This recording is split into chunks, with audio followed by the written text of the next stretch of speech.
Office workers of Reddit, why do you hate that one co-worker so much? What does she do? Cindy is a perpetual victim and manipulates situations to make herself a victim. She chooses to be miserable and wants everyone else to be miserable as well. At work, Cindy complains about everything and everyone to the supervisors. However, every single thing she complains about is something she is also guilty of doing. If we try to point that out to her, we are being mean to her. It's maddening. She also loves to specifically target individuals. For example, Cindy complained about someone not following the dress code to get that person in trouble. A memo went out to everyone reminding us of the rules. Cindy then started complaining about things she could no longer wear. Somehow Cindy is the victim. When I moved to a different cubicle, Cindy asked me if it was because of her. It had nothing to do with her. I told her no, not good enough. Cindy then went to the supervisor and cried about how I moved to a new cube because of her. The supervisor had to talk to me about it. Cindy made herself a victim. Cindy's recent target is a co-worker who reconciled with boyfriend and is really happy. We're not allowed to be happy. When that co-worker went on vacation, Cindy went to the supervisors with false accusations of her not doing her job. We tipped off the co-worker when she came back about Cindy's shenanigans and told her to ignore Cindy. Not good enough. Cindy's not getting enough attention over it, so she's blocked the co-worker on Facebook and won't speak to her at work. However, Cindy is telling everyone the co-worker is mad at her. Cindy is the victim. Shut your pee hole, Cindy. You're a pathetic bully. You're not a victim. She has the thermostat in her office. She opens her window because it gets too hot. The cool air makes the thermostat think it needs to produce more heat and roasts the rest of the office. I've talked to her about it multiple times and she does not understand the concept for some reason. Takes all calls on speakerphone, spending significant time yelling, "Can you hear me?" Yep. Everyone can hear you and wishes you'd use a headset or take a walk. He takes a tester bottle of cologne and sprays it all over, neck, wrist. He unbuttons his shirt and sprays it in there, then he coats his sweater in it. Eats my freaking lunch. We had a serial lunch thief too, and he was brazen about it. He was eventually fired when he graduated to stealing electronics. He plays his music aloud and doesn't use headphones. He'll only use headphones if he needs to tune out and get in the zone. I really need my hours. Goes home early every chance she gets. Arrives late. Calls into work. I don't know why I'm always doing task A. I want to do task B sometimes. When she gets put on task B, wants to do task A again. And generally when she's on the job she's making some kind of careless mistake that gets everything behind schedule or is spending more time gossiping and socializing than she is actually working. Any actual work she does is the bare minimum. He kisses the site lead's ass while he is here. Takes him coffee, brings him lunch and stuff like that, and then proceeds to talk mad crap about him when he leaves for the day, telling everyone how he doesn't like him and he gets on his nerves and he doesn't know why he even talks to the guy. We had a woman like this in my department. It blew my mind when she got promoted up and out, and the superior she was ass kissing and insulting turned out to be one of her relatives who got her job and helped her keep it. Nepotism in action. He starts every sentence with "I" and is the most self-centered person I've ever met. Also, he won't turn off the stupid noise his phone makes when he is texting. That popping noise when you touch each key. Working in close quarters makes people petty and I'm not immune, haha. The second someone leaves the room she starts whispering about them negatively. Can't stand people like that. He's an anal retentive, condescending control freak. He volunteers his dumb ass for literally everything and then moans about having so much to do. And when he isn't doing that, he's trying to do my freaking job, too. And I'd let him if he wasn't such a patronizing, holier than thou frick about everything. By the way he talks to me and everyone else. My cube neighbor asked me if he was a manager. I laughed and said no, he has power over no one. He whines all the time that he can't get a girl, and to me it's obvious why. He's a narcissist and a prick and no one in the office likes to be around him. I like this comment because you can really feel the hatred. He only talks at this volume and I share a very small office with him. Corners me into irritating. time wasting conversations, which are really just him talking. Like many, if not most, when I started and first met him, I entered into the conversation thinking it would be a normal one. Instead it was a tedious, tortured monologue. However, he took this to mean that the new person was someone who would listen to him, so I was a favorite target for a long time. The last time he came to my office to talk to me, blocking the doorway, I eased my way past him as he was talking, spoke to him from outside my office and just said, "I need to go." Everyone at work agrees that he means well and is pretty clearly on the autism spectrum. However, it is difficult to explain how stressful I find it to be caught in the conversational web of someone who obviously can't tell you aren't interested, don't have the time, and are becoming very uncomfortable. We have a couple of these in my office. I literally just walk away. I read an article about how to deal with it. My favorite is to stand up and start walking to their desk where they will follow you. Then they naturally sit in their seat and you walk away. It's like magic. 3-4 times a day she'll page me at my desk and ask me about some dumb crap I have nothing to do with and know nothing about, as if I'm supposed to know. What's this envelope left here? On Saturday. 4. Matt, it's orange? It's got Saturday's date on it. You know anything about that? I don't know anything about that. Why don't you ask Matt? She uses sound cancelling headphones and sings along to whatever she is listening to, talks loudly to herself, and when she yawns she does it as loudly as she can. Nobody says anything to her because she has been with the company forever. She is completely oblivious to everything else going on. She will stroll into someone's cube to talk about the most random thing and not realize that we're on the phone or have headphones on or working with a sense of urgency. My boss had an urgent task for me one day, something that needed to be completed in the next 15 minutes. I jumped right on it and he was walking back and forth between my desk and his to give me the right information. I'm dialing the phone when she walks into my cube. "Do you know about this order?" and hands me a post-it with random numbers that looks like our order numbers. "No, but I'll take a look at it. Just give me a few minutes. I'm trying to do something real quick for boss." I continue dialing the number and she just starts talking about something written on my whiteboard. "Oh, so and so was also working on that. Did you know that? It's about some parts that," and my boss slides around her to hand me some papers and then leaves to go get something else. We are working quickly, but she is completely oblivious. The phone is now ringing and she is still asking me questions and my boss is waiting on the edge of my cube. I finally say, "Hey, I've got to make this call. Thanks," and she just continues her sentence as she turns and walks down the hall to her desk, still talking to herself. He won't stop talking. I think he is genuinely afraid of silence, like something happened in his childhood and now he can't stand more than 2 minutes without talking. I don't even reply anymore. I just sit there silent while he describes the object closest to me. "Oh look, a notepad. That would be good if you needed to remember something, you could write it down." Sometimes you don't need to write anything down. You can just remember it. But then again it's safer to write it down, that way you don't forget. Every freaking shift with this guy. Staplers, pens, person wearing a hat, 2009 gag meme he found on Facebook, anything. He won't be quiet. This is my mother-in-law. It is exhausting to be around her. When I first married my husband, I would get slightly irritated that he seemed to space out while I was talking sometimes. Now that I've spent a while around his mother, I definitely get it. I had one that had to tell me about every YouTube video he has seen every single day. Then he would proceed to quote the videos every single day. He also mispronounced words all the time. He would ask if I had seen the most recent trailer for an upcoming movie. He also would try to get my attention by calling my name no matter how busy I was or how much I tried to ignore him. If I did not reply, he would just say it louder and louder and louder.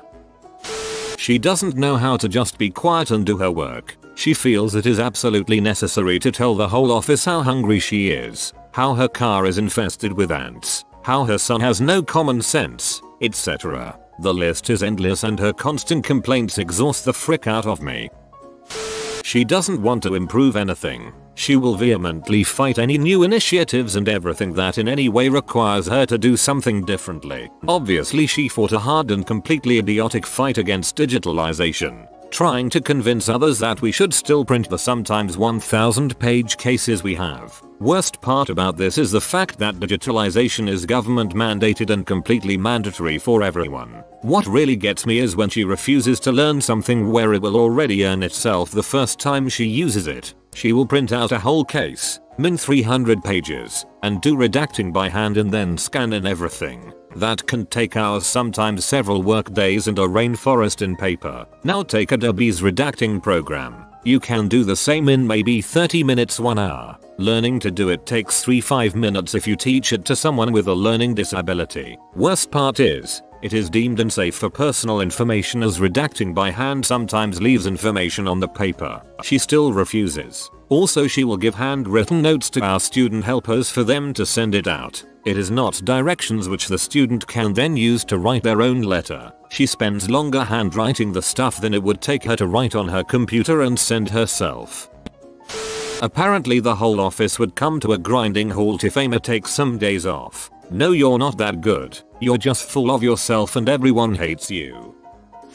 He bikes 6 miles to work in the 100-degree Texas heat. Our office doesn't have a shower, so he comes in drenched in sweat as we're starting our stand-ups and demos, smelling of foul sweat and BO. He's been known to sweat directly on people since he air dries and it takes him a while to dry off. His BO is atrocious. He's so incompetent, the boss ends up spreading his work to everyone else. That's how I went from head of product to head of product and marketing. I haven't gotten a raise yet, but my boss is supposed to find the budget for it in deck. I'm really tempted to tell him to find the budget by firing that guy. Saw a bouquet of flowers and proceeded to have an allergic reaction to them. They were fake. He sends emails to everyone in the department on the shared workstation using all caps and leaves the caps lock on. We have case sensitive passwords to log into the system. I work in HR. When we have people coming in for an interview, my colleague talks first to them, escorts them to my office. We have a lot of people coming in where I before the interview. But goddammit Melissa, if I have an appointment on 3, don't send them to my office at 2:30. Tell them to wait. Give them coffee or a drink, but don't make me put up with all that while I don't even have the files in my office. You ruin my whole schedule.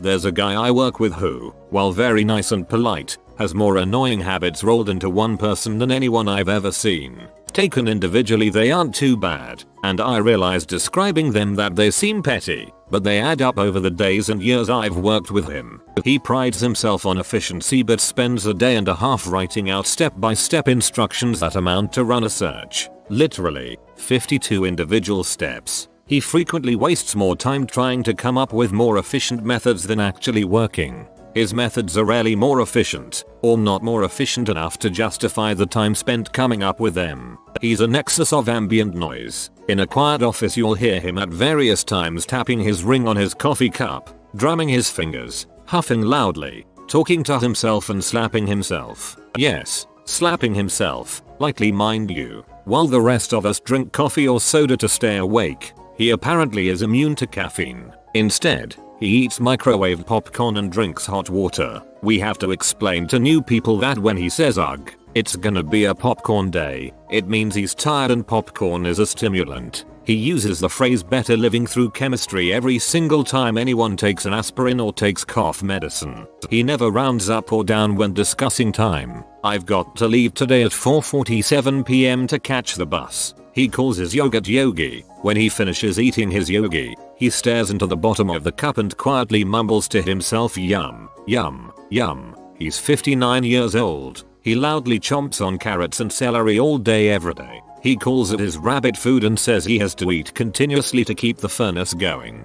This guy sounds awesome. It's almost as if he was born to embody all the most obscure and ever so mildly infuriating traits that only get under your skin when taken as a total. And the best part is that you can't even ask him to stop without listing a dozen things and coming off as the world's most petty butthole who takes issue with his every last attribute. What a legend. He's slurping his spaghetti right now as I type this. Even with headphones and music playing I can hear it. Grrrr. Although he is not my boss directly, he is kind of an elder statesman of the department and very well respected. For whatever reason, he feels the need to make me uncomfortable every time our paths cross. He often says things about what I'm wearing, such as, "What do you have on your feet? Just normal boots, by the way, and heaven help me when we have lunch at the same time in the lunchroom." It's non-stop personal questions and humiliating comments. Everyone laughs along with him, too, which is really annoying. I just wait until very late to have my lunch now, so I am just alone in the room. I have no idea why I am his target. I'm the most senior woman in the division, but still I am not very far up and would never be in line to get his job. On top of it all, he steals my utensils from the lunchroom. We all bring our own, because he likes them. Sleeps at his desk, knowingly takes too long to do the same task he's done for over 10 years. Won't let you help to speed things along. Thinks he's smarter than everyone. Reheats fish in the lunchroom. Constantly blabs non-work related subjects at people and won't stop even when they clearly are ignoring him and doing their work. Like they'll start a phone call and he's still talking at them minutes after their call started. Worst offense he does. He stinks. Like he can't understand his particular body type, cannot go a single day without a proper shower. He has an actual area of effect that is measured by cubicles. On bad days he hit up to 5+ cubicles away. Ground zero was miserable. The stank was almost a solid wall of reek. He was spoken to numerous times and eventually management went with a solution of moving him next to people who just suffered in silence and never reported him. We actually had several stinkers and most of them ended up being moved there. Stench row was a thing. I no longer work in an office, but from past experience it is stinks. There's a saying that goes, there are two types of job. One you shower before, and the other you shower after. I just wish some of the filthy suckers I shared an office with even showered at all. If you're in a room with 30 other people all day, throwing more aftershave onto your stink is going to make people very, very annoyed at you. Oh, and brush your freaking teeth once in a while. If you must eat dog turd, which I assume is what has been going on, because no living human's mouth should smell like that. It's not even early. You start at 9 and live 30 minutes away. You slovenly frick. And you smell like you've just got out of freaking bed and put on last week's old shirt, then rolled around in a pile of festering garbage. They're always the ones that insist on either whispering to you, or coming within close proximity to you. The nice smelling ones are always too far away. I had this coworker once who would always bring in a Tupperware of white rice. Nothing wrong with that, except she would eat the rice one grain at a time at a totally disproportionate decibel level. She would chomp, slurp, and smack up each grain of rice and her cheeks would bulge out like she was eating a lot of food, but it was just a single grain. It would take her nearly a whole hour every day to get through all her rice. She would talk while her mouth was full too. It was a visual and audio nightmare. She didn't chew and swallow one grain at a time. She put one grain in her mouth at a time, but didn't swallow, gathering dozens of single rice grains into her mouth one at a time, but continuously adding more one by one. Even when she only had just put in the first rice grain, she still puffed out her cheeks like she was chewing a lot of food. So when she'd talk with her mouth full, it was from her putting rice into her mouth, one grain by one grain. I've never seen anyone eat like that. It was distracting. This is Diamond SpongeBob. He only appears every 200,000 videos. Subscribe for good luck. If you are new to the channel, you can subscribe. I publish new videos every day. Until then, check another video, or don't. Either way, have a great day you magnificent people.